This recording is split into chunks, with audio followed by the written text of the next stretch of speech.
Olá, pessoal! Bem-vindos a mais uma mensagem de bênçãos. Nós estamos estudando a respeito do milênio, dos 1000 anos.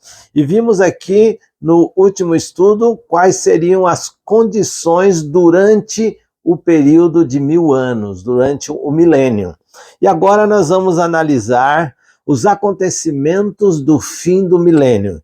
Então nós vamos abrir a Bíblia lá em Apocalipse, no capítulo 21, versículo 2, último livro da Bíblia. Então, agora vamos analisar o fim do milênio. Quando saberemos que chegou o final dos 1000 anos? É interessante que os salvos estão nos céus, lembram-se? Estão vivendo e reinando com Cristo durante 1000 anos. No estudo anterior nós vimos isso. E como Deus é eterno, e a gente então está vivendo lá com Deus no céu, como a gente sabe que passou 1000 anos? É simples. Então nós vimos aqui, o primeiro ponto que saberemos que chegou o fim dos 1000 anos está em Apocalipse, capítulo 21, versículo 2. Eu leio assim na minha Bíblia.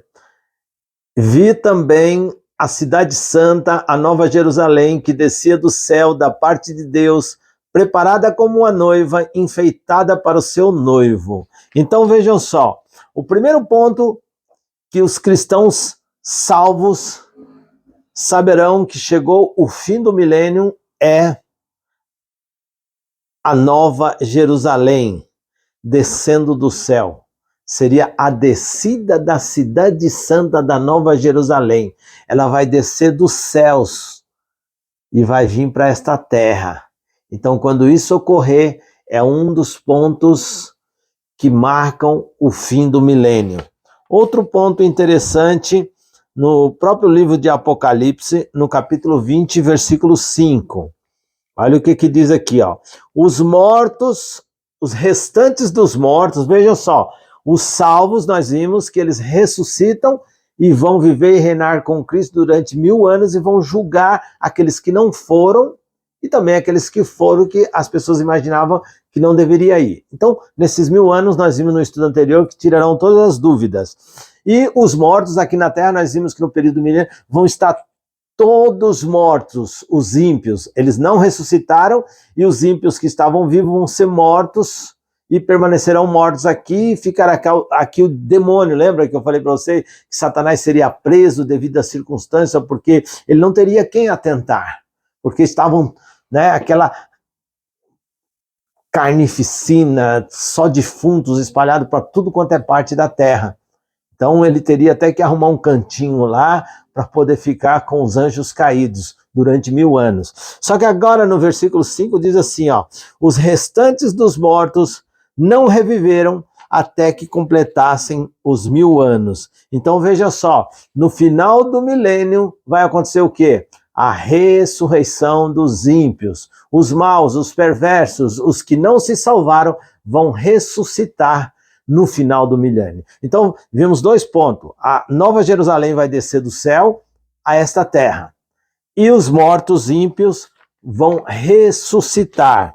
Por isso vai ocorrer esse outro fato que determina o fim dos 1000 anos. Versículo 7.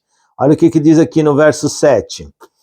Quando, porém, se completarem os 1000 anos, Satanás será solto da sua prisão. Então, quando se completarem os 1000 anos, olha só, o final dos 1000 anos, Satanás seria solto da sua prisão. Por que ele seria solto? Por que, queridos? A nova Jerusalém desceu aqui na terra. Os ímpios vão ressuscitar agora. Os maus vão ressuscitar na segunda ressurreição. Para eles serão a primeira, mas nós sabemos que a primeira é dos salvos. Lembra que nós lemos? Bem-aventurados e felizes aqueles que têm parte na primeira ressurreição. E aí os mortos ressuscitam, e aí o que acontece? Satanás é liberto da sua prisão, ele é solto. Por que ele é solto? Porque agora tem quem atentar. Agora tem vivos, tem pessoas vivas. Os ímpios ressuscitaram. Então Satanás vai sair para seduzir aqueles que ressuscitaram, os ímpios. E olha só, outro fato interessante. Apocalipse capítulo 20, versículo 8 e 9. Olha só. E sairá para enganar as nações que estão nos 4 cantos da terra. Aí ele chama Gog e Magog, a fim de reuni-las para a batalha. O número desses é como a areia do mar. Marcharam, então, pela superfície da terra e cercaram o acampamento dos santos e a cidade amada. Porém, desceu fogo do céu e os consumiu. Então, veja só, queridos, o que vai acontecer? Por que Satanás é solto? Porque os ímpios ressuscitam. E aí o que ele vai fazer? Diz que ele vai sair para todo canto da terra, seduzir as pessoas, seduzir os ímpios. Então, e vão cercar o arraial, ou seja, cercar essa cidade santa, maravilhosa, que nós vamos estudar nos próximos estudos a respeito da cidade santa, tá? Não percam. Mas veja só, então os ímpios vão reunir, vão cercar, vai ressuscitar todos os ímpios maus. O diabo vai falar, olha, tá vendo aquela cidade linda, maravilhosa, de pedras preciosas, as ruas são de ouro, essa cidade fantástica era minha. E eles me tomaram, porque vocês estavam mortos. Aí ele vai mentir, porque ele é o pai da mentira. E eu vos ressuscitei. E agora vamos arregimentar um exército e vamos tomar essa cidade, porque essa cidade é nossa por direito. E aí diz que ele cercou a cidade santa, a Nova Jerusalém. E quando cercou a cidade, diz que então, todos esses fatos indicam o fim do milênio. E diz o seguinte, que fogo desceu do céu e consumiu a todos os ímpios. Satanás e seus anjos e os ímpios foram destruídos. Olha só, marcharam pela superfície da terra, verso 9, e cercaram o acampamento dos santos, a cidade amada, porém desceu fogo do céu e os consumiu. Eles foram consumidos, sabe por quê? Porque o pecado tem que ser exterminado. E a única maneira de exterminar por completo e não sobrar nem raiz nem ramos é o fogo, nem ramo. É o fogo que queima, que consome tudo e não resta nada, tudo vira pó. E Satanás e os seus anjos e todos os perdidos viraram pó, foram destruídos. Esse é o desfecho final do término dos 1000 anos. E aí, queridos, se você quer saber mais, no versículo 10 diz assim, de Apocalipse capítulo 20, O diabo que os tinha enganado foi lançado no lago de fogo e enxofre, onde já se encontram a besta e o falso profeta, e serão atormentados de dia e de noite para todo sempre. Então veja só, o diabo, a besta e os falsos profetas. Então a besta, nós vamos ter um estudo mais claro a respeito disso. Eles foram lançados todos no lago de fogo e enxofre para ser queimado e destruído. E o resultado diz aqui que eles deixarão de existir para todo sempre. Serão destruídos, exterminados da face da terra. Queridos, isso é o que vai acontecer com os ímpios. E aí, a pergunta que se faz é o seguinte, o que vai surgir então? Após a destruição do mal, após a destruição dos ímpios, segunda carta de Pedro, no capítulo 2, no verso 10, no capítulo 3, verso 10 a 13. Capítulo 3, vou precisar do óculos. É que estava aparecendo aí, mas eu vou precisar do óculos. 10 a 13.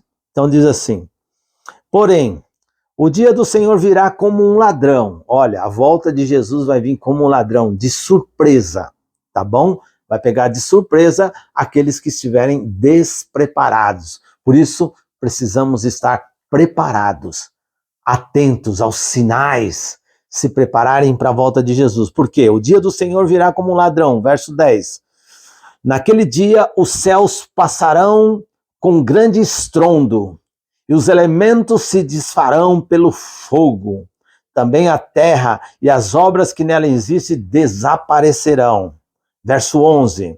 Uma vez que tudo será assim desfeito, vocês devem ser pessoas que vivam de maneira santa e piedosa. Olha aqui o apelo de Deus. Ei, você que está estudando comigo aqui a palavra de Deus, Deus está te fazendo um convite para viver uma vida santa e piedosa, uma vida atenta, uma vida consagrada.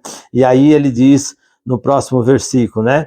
Verso 12, esperando, olha só, santa e piedosa, esperando e apressando a vinda do dia de Deus. Por causa desse dia, os céus incendiados serão desfeitos e os elementos se derreterão pelo calor. Nós, porém, segundo a promessa de Deus, esperamos novos céus e nova terra, nos quais habita a justiça. Então, o que vai acontecer? Depois do milênio, essa terra vai ser destruída, vai ser consumida, vai ser queimada, e aí Deus, então, vai transformar essa terra, vai renovar no novo céu e na nova terra. Vai ser totalmente transformada, e nós vamos aprender isso no próximo estudo. E eu termino lendo Ezequiel, capítulo 33, versículo 11. Ezequiel, capítulo 33, verso 11. Deus tem prazer na morte do ímpio, na morte do mal, na morte do perverso? Será que Deus tem prazer? Né? Então ele diz assim, verso 11. Diga-lhes, tão certo como eu vivo, diz o Senhor Deus, não tenho prazer na morte do ímpio, mas em que o ímpio se converta do seu caminho e viva. E aí ele faz um apelo, convertei-vos dos seus maus caminhos, por que vocês haveriam de morrer, ó casa de Israel? Então, Deus aqui responde que ele faz um apelo, ele não tem prazer na morte do ímpio, mas sim, Deus quer que todos se arrependam e mudam de vida. Então ele faz esse apelo, ei, convertei-vos e convertei-vos, se preparem, aguarde a volta de Jesus, pregue o evangelho apressando a volta de Jesus. E ele diz, por que a vez de morrer? Todos os sinais, aqui Deus tem nos dado todo o ensinamento necessário para a gente ter essa consciência e se preparar para a volta de Jesus. E eu pergunto para você que está me ouvindo agora, como você está vivendo? Você está realmente se preparando para a volta de Jesus? Você realmente tem essa esperança no seu coração de ver Jesus em breve? Ou você está vivendo a concupiscência deste mundo? Está vivendo os prazeres desta vida temporal? Você está preocupado com a sua satisfação carnal? Nós precisamos renunciar ao nosso eu e precisamos focar em Deus, que é o autor e consumador da nossa fé, porque Ele tem uma vida muito melhor para nós, uma vida extraordinária, abundante, feliz, sem dor, sem morte, sem sofrimento, sem tristeza. Deus está preparando o lar da eterna felicidade para você. Para você que aceita o apelo dele e vai se preparar para a volta dele. Você quer? Eu quero, eu almejo isso, não vejo a hora de ver meu mestre voltando das nuvens dos céus. Você também? Então ore comigo, vamos clamar a Deus para que Ele nos ajude nessa caminhada.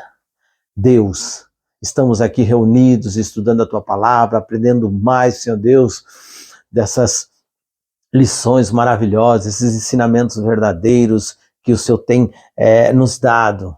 E nós queremos pedir ao Senhor auxílio dos céus, que o Senhor envie os seus santos anjos para nos ajudar e nos encha da presença do seu Santo Espírito, para que nós possamos, Senhor Deus, andar no seu caminho e assim nos preparar para a volta de Jesus, que será em breve. Nos ajude, Senhor Deus, nós não queremos nos perder, nós queremos nos salvar. E para isso, Senhor Deus, entregamos as nossas vidas em Tuas mãos e pedimos que o Senhor nos use como seus instrumentos para propagarmos o Evangelho e assim apressarmos a volta de Cristo. Que Ele volte logo. É o que nós pedimos e agradecemos, em nome de Jesus. Amém, Senhor. Amém. Amém, queridos. Que Deus te abençoe. Ricamente.